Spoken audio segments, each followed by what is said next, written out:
Good American Family is a new Hulu drama series based on the adoption of Natalia Grace. So today, let's see if it's worth your time.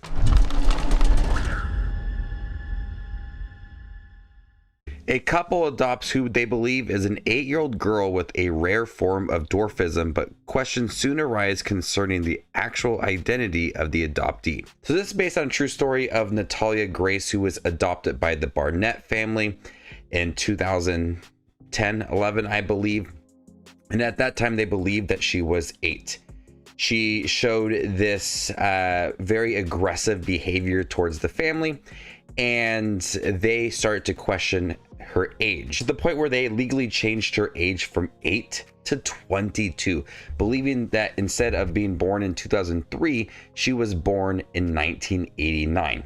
And she went along with it because of the pressure from her adoptive parents, played by Mark Duplass and Ellen Pompeo, and that was a whole big issue. And since they believed that she was 22, they put her in an apartment and abandoned her. And questions about her actual age started to come to light after that time. And then would the Barnett family be charged with abandoning a minor? And then she was taken care of by another family, and there was a lot of hearings surrounding her age and her fighting to get her age restored back to her time being born from 2000. What's interesting about this series is that it's told from different perspectives of the Barnett family and Natalia Grace, where you have one episode that Mark Duplass, the father, may seem more charming, or she was really connected to her father. So one episode may seem like he's very kind and gentle, and then another episode from a different point of view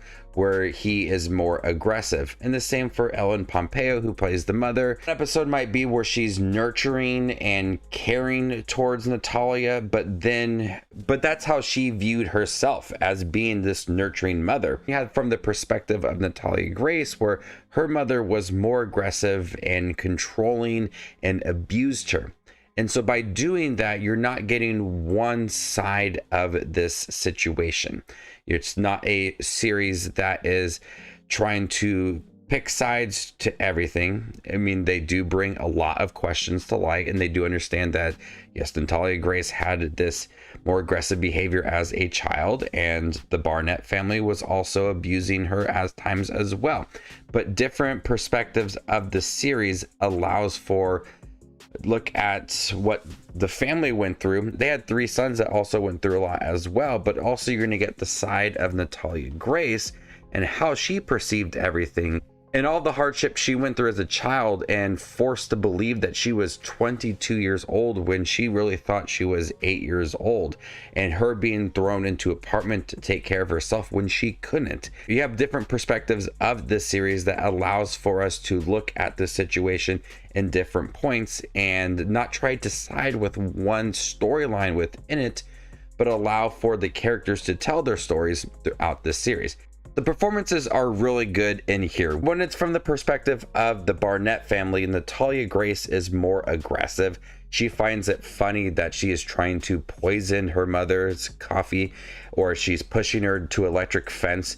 That more aggressive behavior, we see that Imogen Faith Reed is really good with in this series. This is her first major acting role. She's great at being that manipulative child that the Barnett family believed that she was.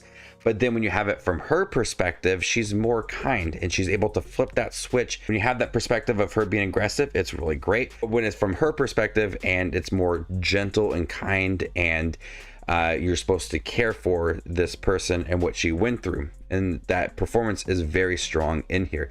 Ellen Pompeo, Mark Duplass are also really great as well.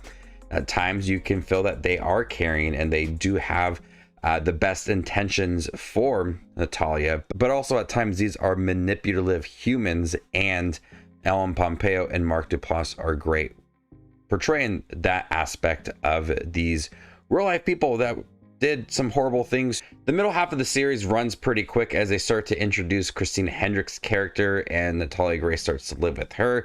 But by moving quickly through all of that and her time living alone, we were able to get more to the court hearings and how important that was when she was trying to get her age restored, and how the Barnett family was trying to protect themselves, because if they were able to restore her age, that would mean that they were banning a child, they could go to jail. And so that court drama is there at the end of the series, and it's very gripping stuff, as we see that they have different evidence and different doctors' opinions about it all. You start to question, is she 22? Was she 22 or was she 8? You don't really know what to believe if you haven't fully read into who Natalia Grace is through interviews or about her life. That's what the show does so well, is that you question, was she 8 or was she 22? Which side do I take? What's the evidence with it all? And they focus all of that to like the end of the 8th episode. But the last couple episodes are really gripping when it comes to that courtroom drama. It does span about 10 years of Natalia Grace's life, when she was first adopted, to the end of the court within this series.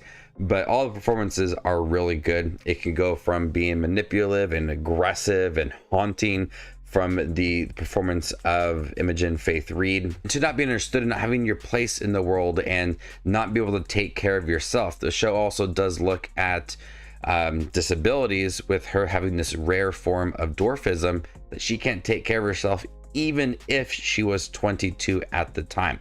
So there's that nice touch to the series as well. Good American Family. I enjoyed the series.